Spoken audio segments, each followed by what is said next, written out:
Every year, on the 17th of May, the eyes of an entire nation turn to one balcony. We see a sea of children waving flags, a picture-perfect royal family waving back, and a building that stands as the serene, yellow-hued heart of Norwegian democracy. It is the ultimate image of stability, a symbol of the people's king watching over his flock in the peaceful north. But this image is a carefully constructed lie that has buried the building's traumatic origins under 2 centuries of cheers and brass bands. Why does the symbol of Norwegian freedom look suspiciously like a French chateau dropped into a Scandinavian forest? Why does the main street of the capital function like a gun barrel pointed directly at the city's heart? If you strip away the modern myth, you don't find a home built for a beloved monarch. You find a fortress built by a paranoid foreign conqueror who was terrified of the very people he ruled. The question isn't why the palace is beautiful. The question is, what was it designed to suppress?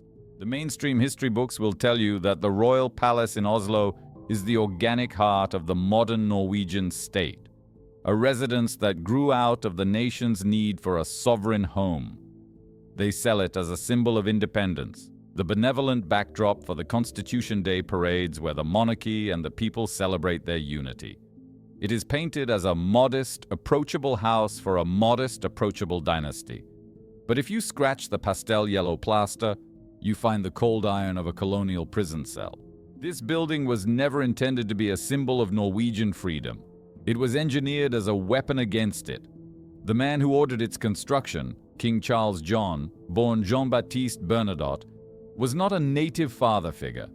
He was a French Napoleonic general, a foreign conqueror installed on the throne of Sweden, who viewed Norway not as an equal partner, but as an unruly acquisition won at the negotiation table of the great powers. For Bernadotte, this palace was a tool of colonization. He built it to intimidate a population of stubborn farmers and sailors who had dared to write their own liberal constitution in 1814. The structure wasn't a gift to the city of Christiania.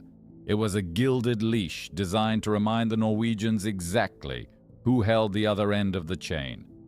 It was a massive, looming, assertive statement that the center of power was not in the Norwegian parliament, but in the hands of a king who lived in Stockholm. The hidden story here is one of forced submission. The palace was meant to transform Christiania from a provincial town into a sub-capital, a satellite orbiting the Swedish sun. Every brick laid was a political act, forcing a poor, agrarian nation to pay for a grandeur they did not want, for a king they did not choose, to cement a union they despised. It was a gilded cage built with the prisoner's own money. To understand the extent of this cage, you have to look at the map, not with the eyes of a tourist, but with the eyes of a military strategist. The location of the palace was not an accident of aesthetics. It was a calculated maneuver of psychological warfare. Bernadotte explicitly rejected the available sites in the old town, down by the harbor or near the cathedral. He didn't want to be in the city. He wanted to be above it. He chose the Bellevue Hill, a rise to the west of the existing settlement. At the time, this was wild, undeveloped land, separated from the city by mud and fields. By placing the palace here, he achieved a tabula rasa, a blank slate where he didn't have to negotiate with existing streets or property lines. But more importantly, he seized the high ground. In the language of 19th century power, height was authority. The masterstroke was the alignment. The king commissioned the construction of a new axis, today's Karl Johans Gate, that cut through the landscape like a scar. This wasn't just a street, it was a viewing corridor. The geometry was rigged so that no matter where you stood on the main avenue of the capital, your line of sight was forcibly drawn upward to the palace facade. The architecture demanded that the citizens look up to their king, physically craning their necks in a posture of submission. This placement created a direct, aggressive confrontation with the Storting, the parliament building. The palace was positioned to physically overshadow the legislature, casting a literal shadow over the representatives of the people. It was a permanent, stone assertion that the monarchy stood above the constitution. The city layout was a diagram of power. The people lived in the valley. The laws were debated in the shadow. But the king sat alone on the hill, watching it all. Why did a man who had conquered half of Europe with Napoleon need such a desperate display of stone authority? The answer lies in the psychological rot at the core of his reign, the insecurity of the parvenu. Jean-Baptiste Bernadotte was a commoner, a lawyer's son from Pau who had risen through the ranks of the French Revolution. He knew deep down that he was an impostor in the club of European monarchs. He was a king without blue blood, a ruler who couldn't even speak the language of his subjects. This fueled a deep, gnawing paranoia. He was terrified of the peasant democracy that was bubbling up in Norway. He looked at the rugged, egalitarian farmers of the north and saw the same revolutionary fire that had consumed France. He feared that without a massive display of dominance, the Norwegians would realize he was just a lucky general in a costume. The palace was his fortress of etiquette, designed to hide his revolutionary roots. He needed to construct a little Paris in the mud of the north to validate his stolen crown. If he could surround himself with enough marble, velvet, and ritual, perhaps the world would forget that he was born a nobody. It was a desperate attempt to buy legitimacy through architecture. He was also haunted by the ghost of Denmark. Norway had been under Danish rule for centuries, and cultural ties remained strong. Bernadotte saw Danish shadows in every corner. The palace was his attempt to exercise this influence to create a new center of gravity that was purely Swedish-French. It was a pleasure engine, designed not for enjoyment, but for distraction. A place to dazzle the provincials so completely that they wouldn't notice their loss of sovereignty. This need to dazzle led to one of the greatest architectural lies in Scandinavian history. When you stand before the palace today, you see a massive, solid block of empire-style grandeur, projecting an image of timeless stability and infinite wealth. But this is a stage set, a Potemkin village built to deceive the eye and hide the bankruptcy of the state. The original design by architect Hans Lindstow was magnificent, a sprawling H-shaped complex that rivaled the great courts of Europe. But the reality of Norway's economy crashed into these dreams with brutal force. The nation was poor, recovering from the Napoleonic Wars and a famine. There was simply no money. The design was slashed, the wings were amputated, and the H-shape became a simple U-shaped box. But the deception went deeper than the shape. Look closely at the walls. That isn't granite. That isn't marble. Norway, a country made of stone, could not afford to build its king's house out of it. The palace is built of brick, cheap, local brick, covered in layers of plaster and stucco. It was then painted in soft pastels to mimic the expensive sandstone masonry of France and Germany. It is a simulacrum of power.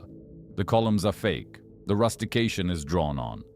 The exterior projects a message of gold-like opulence and imperial weight that the Norwegian state simply did not possess in the 1820s. It was a bluff, frozen in time. The king was forcing a peasant nation to wear a tuxedo it couldn't afford, creating a facade of European sophistication that was literally crumbling before it was even finished. This stone palace was as fragile as the forced union it represented, held together by paint, plaster, and the terrifying will of a king who refused to admit he was broke. That facade of European sophistication was literally crumbling before it was finished. But if the exterior was a deception, the interior was a frozen purgatory. The deception of the brick walls was matched only by the dysfunction of the rooms they enclosed.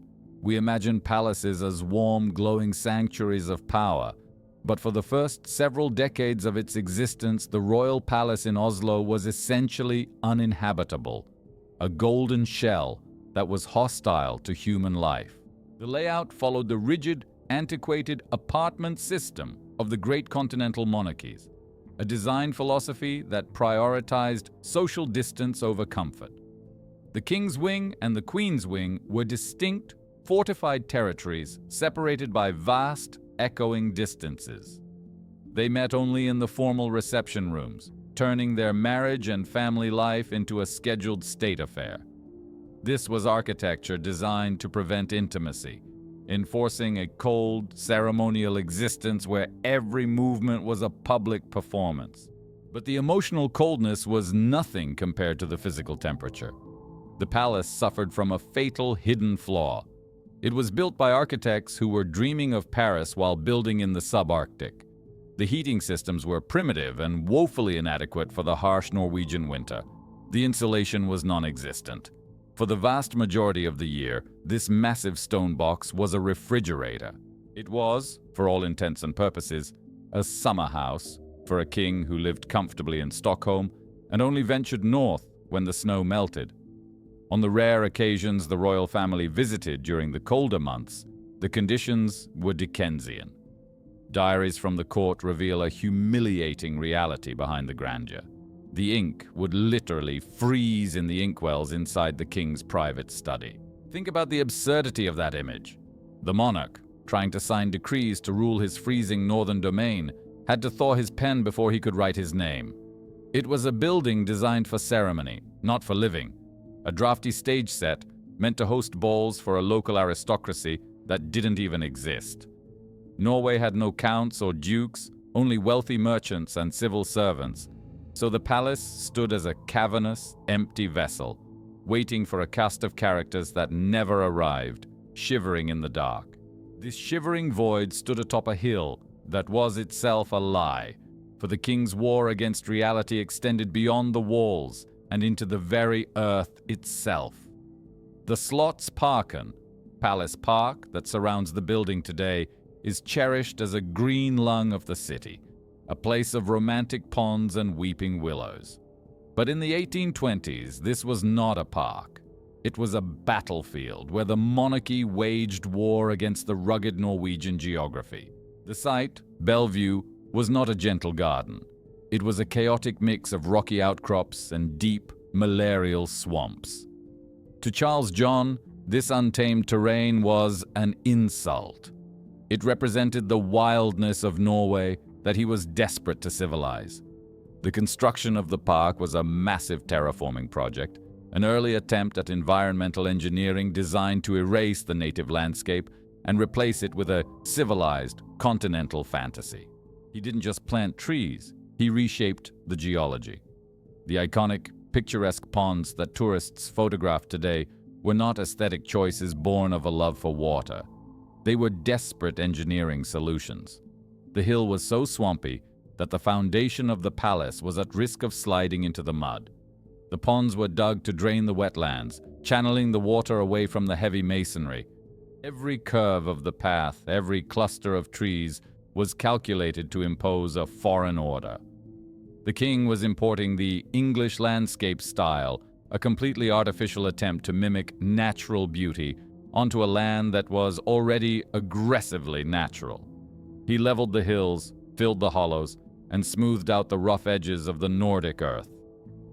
This was botanical colonization. Just as he tried to smooth out the rough democratic edges of Norwegian politics, he smoothed out the granite and mud of the Bellevue Hill. The park was a statement that the king's law applied to the soil as much as the people. He created a sanitized buffer zone around his residence, a green moat of civilized nature that separated the refined world of the court from the muddy, chaotic reality of the peasant city below. Separated from the muddy city by this green buffer, the palace stood for decades as a phantom court, a haunted house of monarchy. For the vast majority of the 19th century, the windows were dark, the furniture was covered in dust sheets, and the silence was absolute. The king lived in Stockholm, the true center of his power, leaving the Oslo palace as a hollow symbol, a placeholder for an absentee landlord. But when the king did arrive, the silence was broken by a calculated social weapon, the ritual. The palace suddenly transformed from a crypt into a trap. The great hall was lit with thousands of candles, the orchestras were summoned, and the invitations were sent out, not to dukes and earls, but to the members of the Storting, the Norwegian parliament. These events were not parties, they were political operations. The social mechanism at work here was seduction. Charles John knew he could not defeat the Norwegian parliamentarians with force. The constitution protected them. So he tried to defeat them with champagne and waltzes.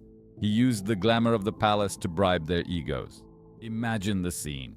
Rugged representatives from rural valleys, men used to simple farms and town meetings, suddenly thrust into a world of gold leaf, crystal chandeliers, and French etiquette. The king's goal was to charm the recalcitrant peasants, to make these rustic politicians feel like they were part of the European elite. It was a psychological assault. By inviting them into his home, pouring them expensive wine, and flattering them with royal attention, he hoped to soften their resistance to Swedish policies. He wanted them to vote against their own national interests, not because they were forced to, but because they wanted to stay in the warm glow of the king's favor. The ballroom was a battlefield where sovereignty was traded for status, and the price of a vote was a dance. The price of a vote was a dance, but the price of the building itself was a 20-year nightmare that nearly bankrupted the nation. Behind the champagne and the fake stone facade lay the dirty engine that powered the entire project. A relentless, brutal financial war between a king with champagne tastes and a parliament with a beer budget. There was no royal treasury to pay for this extravagance. Unlike the kings of France or Prussia, who had vast personal estates, Charles John was building on credit, and the bill was sent to the Norwegian taxpayer. This created a financial conflict of existential proportions. The construction wasn't a smooth process. It was a series of stoppages and crises that mirrored the turbulent relationship between the two countries. Between 1827 and 1833, the silence on the hill wasn't due to an absentee king, but because the money had run out. The Storting, in an act of incredible defiance, simply refused to grant more funds. They looked at their starving constituents, farmers struggling with bad harvests and post-war economic depression, and refused to squeeze them further to build a luxury hotel for a Swede. The dirty engine was extortion. The king didn't just ask for money, he threatened. He hinted at coups, he massed troops near the border, and he threatened to dissolve the parliament entirely if they didn't pay up. The palace was built not on national pride, but on national fear. Every brick in that building represents a tax levied on a peasant who could barely afford bread. It stands on the poverty of 19th century Norway. The wealth displayed in the palace was actually debt, extracted through political blackmail. It is a monument to the squeeze, the systematic extraction of resources from a subject nation to feed the vanity of a ruler who needed a stone fortress to feel secure. The irony is absolute. The symbol of the nation was paid for by the suffering of the very people it was designed to intimidate. The suffering of the people eventually birthed a force that no amount of blackmail could suppress, and in 1905, the dirty engine of the Union finally sputtered and died. Norway declared its independence, dissolving the bond with Sweden. Suddenly, the massive palace on the hill lost its reason for existing. It was a Swedish outpost in a liberated city, a white elephant, built for a foreign master who had just been fired. For a brief, terrifying moment, the new nation considered abandoning the building entirely. It was a symbol of humiliation, an architectural reminder of 90 years of subservience. But the new king, Håkon VII, a Danish prince elected by the Norwegians, understood that to rule the country, he had to conquer the house. He launched a psychological campaign to eclipse the colonial narrative, not with renovations, but with a radical change in behavior. Håkon refused to play the role of the distant imperial monarch that Bernadotte had scripted. He turned the drafty, cavernous halls into a modest family home. The eclipse was a deliberate act of rebranding. He replaced the grand balls and bribery with a quiet, dutiful presence. By living simply within the walls that were built to intimidate, he slowly suffocated the building's original purpose. The transformation was total. The Swedish palace was overwritten by the myth of the people's king. The intimidating axis of Karl Johans gate no longer led to a foreign overlord, but to a grandfather figure who waved at children. The eclipse was so successful that within a generation, Norwegians forgot the building was a weapon. They began to love the cage, mistaking it for a nest, while the true history of its origins was quietly pushed into the shadows of the archives. But pushing the history into the shadows had a physical cost, and the People's King narrative demanded a price that the building itself had to pay. As the 20th century progressed, a new political force, social democracy, took hold of Norway. In this new egalitarian era, spending tax money on royal luxury was political suicide. The Labour Party governed with a strict utilitarian logic. The king could stay, but the palace would have to fend for itself.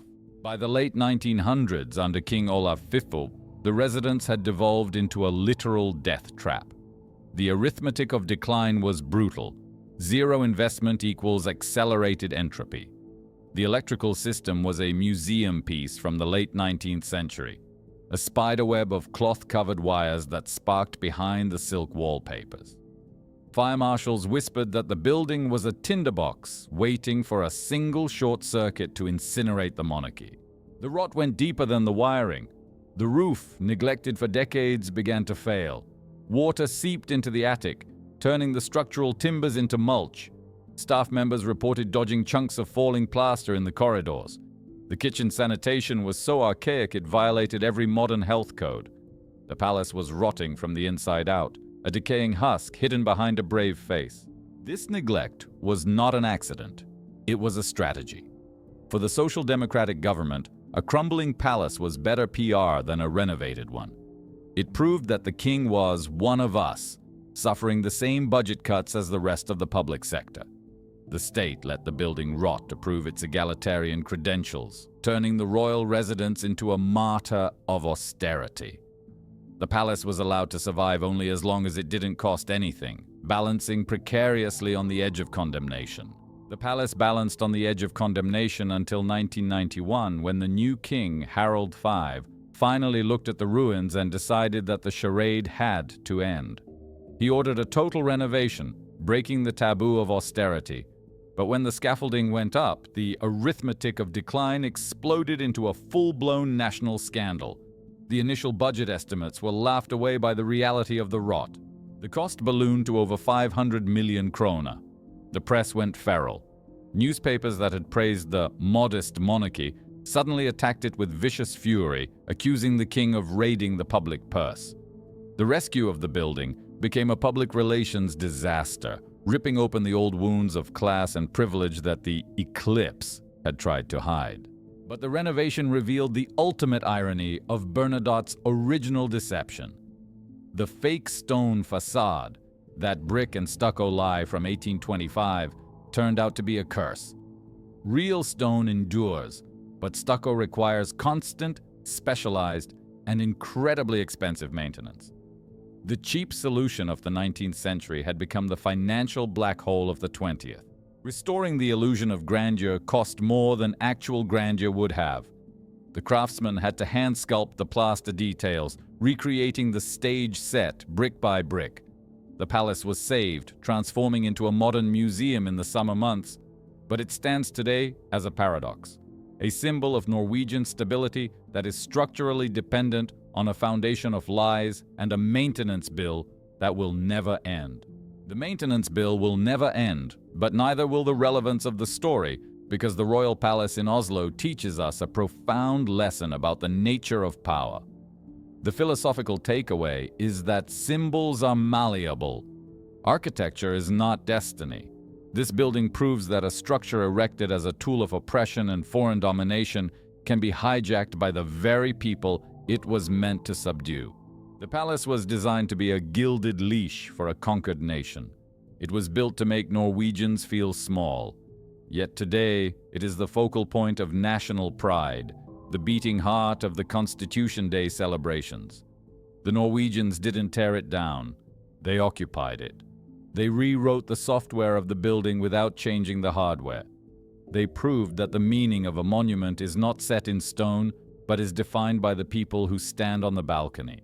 Practically, this investigation teaches researchers to look for the silence. The most important part of this building's history isn't the completion date, it's the 6-year gap when construction stopped. That silence from 1827 to 1833 tells you more about the birth of Norwegian democracy than any textbook. It was the sound of a parliament saying, "No." We learn that democracy isn't always born in grand halls. Sometimes it is born in the refusal to build them. The royal palace of Oslo stands today not because of the king who built it, but despite him.